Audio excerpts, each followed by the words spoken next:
सत श्री अकाल, नमस्कार सभी किसान भाइयों को। स्वागत है आपका अपने YouTube चैनल खेती डायरी जंक्शन हिंदी पर। दोस्तों, मैं हूं जगजीवन सिंह जवंदा। उम्मीद करते हैं कि आप सभी ठीक ठाक होंगे, चढ़ती कला में होंगे। किसान भाइयों, आज की वीडियो धान लगाने वाले भाइयों के लिए बहुत ज़रूरी वीडियो है। धान की पनीरी की बुआई किसान भाई अब कर रहे हैं। कुछ किसान भाइयों की जो पौध है वो 10 दिन तक की हो गई है।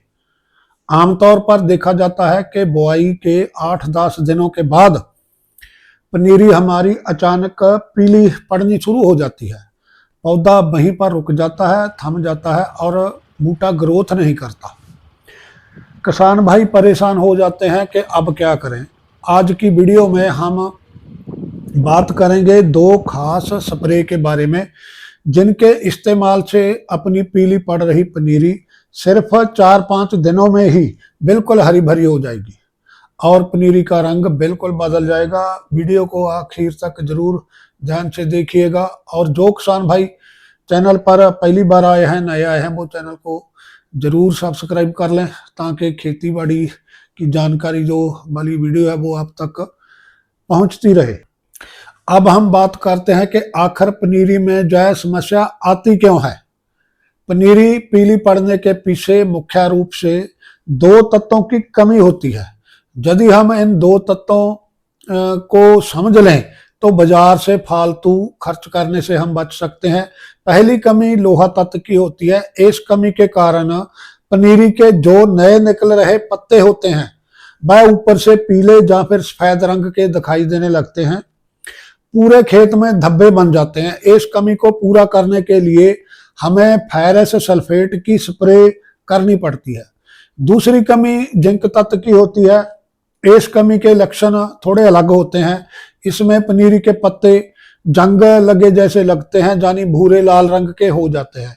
पौधा वहीं पर रुक जाता है, उसका कद नहीं बढ़ता, ग्रोथ बिल्कुल रुक जाती है। लोहे तत्व की कमी के बारे में हम जानते हैं। रेतली जमीनों में लोहे की कमी काफी ज्यादा होती है। जिन खेतों में पानी नहीं रुकता वहां पर लोहा तत्व की कमी धान में अक्सर देखी जाती है। जिन खेतों में पिछले सालों में कभी धान ना लगाया गया हो, यदि हम इस तरह के खेतों में पनीरी बीज देते हैं तो वहां पानी नहीं रुकता, पानी नहीं खड़ा होता, तो लोहा तत्व की कमी हमारी पौध में देखने को मिलती है। इसमें फसल के जो ऊपर वाले पत्ते हैं वो पीले हो जाते हैं और ज्यादा कमी से पत्ते पूरी तरह सफेद भी हो जाते हैं। पौधा बिल्कुल रुक जाता है और पनीरी वहीं पर ठहर जाती है। लोहे की कमी को पूरा करने के लिए हमें जमीन में पानी खड़ा करना जरूरी है। जहां पानी पनीरी में नहीं रुकता, नहीं खड़ा होता, वहां पर जो पनीरी के मेड़ हैं उन्हें ऊंचा बनाकर अच्छी तरह से पानी से भर दें। यदि हो सके तो 2 बार दिन में पानी भर दें, क्योंकि कुछ खेतों में 2-3 घंटों में ही पानी सूख जाता है, तो 2 बार पानी पूरी तरह से भर दें। तो दूसरा काम हमें फेरस सल्फेट की स्प्रे करनी पड़ती है। एक बात याद रखिएगा, लोहा तत्व की कमी फेरस सल्फेट की स्प्रे करने से ही ठीक हो सकती है। जमीन में लोहा तत्व या फेरस सल्फेट हम जितना मर्जी डाल दें, पौधा जमीन से इस तत्व को नहीं ले सकता, इसलिए हमें इसकी स्प्रे ही करनी पड़ती है। इसी तरह पनीरी वाले खेतों में जिंक की कमी भी काफी ज्यादा दिखाई देती है। बहुत सारे किसान भाई पनीरी की बुआई के समय डीएपी खाद का बहुत ज्यादा इस्तेमाल करते हैं। कई बार भाई सोचते हैं कि ज्यादा डीएपी डालेंगे तो पनीरी बढ़िया होगी, पर वहां पर उल्टा नुकसान हो जाता है।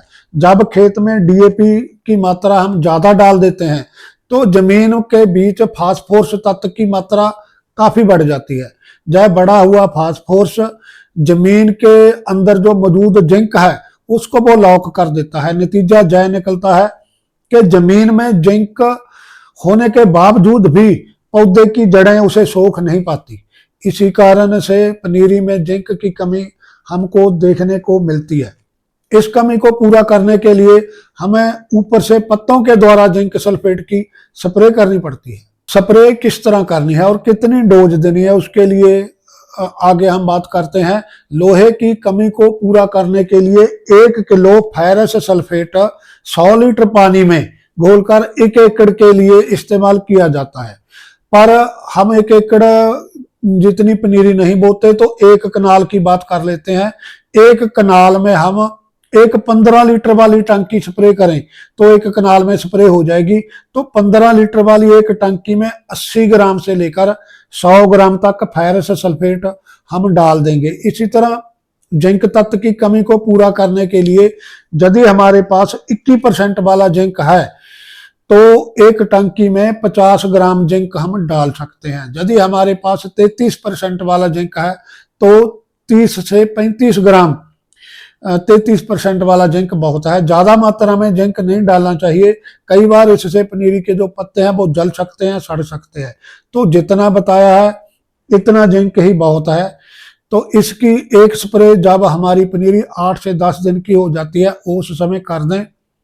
10 दिन के बाद एक स्प्रे और हम पनीरी पर कर दें तो पनीरी बिल्कुल हरी भरी तंदुरुस्त हो जाएगी और 25-30 दिन में ही पनीरी हमारी लगाने जोग्या हो जाएगी, ट्रांसप्लांट करने जोग्या हो जाएगी।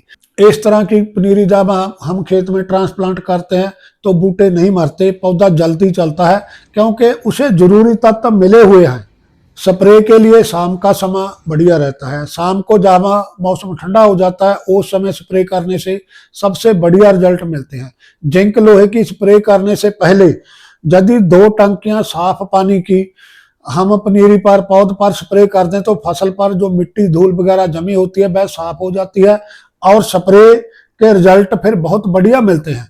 तो कोशिश करना कि पहले साफ पानी की 1 या 2 टंकी हम पौध पर स्प्रे कर दें, पनीरी को साफ कर लें। अब आप जब ये स्प्रे करोगे तो आपको तीसरे या 4 दिन बाद ही पनीरी में बदलाव दिखने लग जाएगा। पनीरी का रंग गहरा हरा हो जाएगा, पीलापन गायब हो जाएगा और उसकी ग्रोथ बहुत तेजी से होने लगेगी। इसका सबसे बड़ा फायदा तब होता है जब हम पनीरी उखाड़कर खेत में लगाते हैं, ट्रांसप्लांट करते हैं तो पौधा खेत में लगाने के साथ ही चल पड़ता है।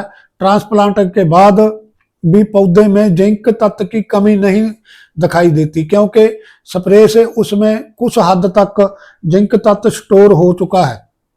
तो दोस्तों पनीरी में सिर्फ 2 तत्वों की कमी ही आती है जिस कारण पनीरी हमारी पीली होती है। तो दोनों तत्वों की जब हम स्प्रे कर देते हैं तो पनीरी अपनी बिल्कुल ठीक हो जाती है, तंदुरुस्त हो जाती है। इसलिए बाजार से लाकर कोई फजूल प्रोडक्ट डालने की कोई जरूरत नहीं है। सिर्फ 2 तत्व जिंक और लोहा इसकी स्प्रे करने की जरूरत है। इस पर कोई बहुत बड़ा खर्च भी नहीं आता। कुछ डीलर जिम्मेदारों को अलग अलग तत्वों की जो मिश्रण होते हैं ना वो स्प्रे के लिए देते हैं जिसमें जिंक और लोहा तत्व काफी कम मात्रा में होता है। तो अधिक खर्च करने के बाद भी फसल की जो जिंक लोहे की जरूरत है वो पूरी नहीं हो पाती। तो इसलिए इस तरह के मिश्रण की स्प्रे करने की जगह सिर्फ जरूरी तत्व ही स्प्रे किए जाएं तो रिजल्ट भी बहुत बढ़िया मिलेंगे और फजूल खर्ची से भी हमें बचत होगी। तो दोस्तों वीडियो के साथ अंत तक जुड़े रहने के लिए बहुत बहुत धन्यवाद। यदि वीडियो बढ़िया लगी तो लाइक जरूर करना और दूसरे सज्जनों मित्रों के साथ वीडियो को शेयर जरूर करें। धन्यवाद दोस्तों, सत श्री अकाल, नमस्कार।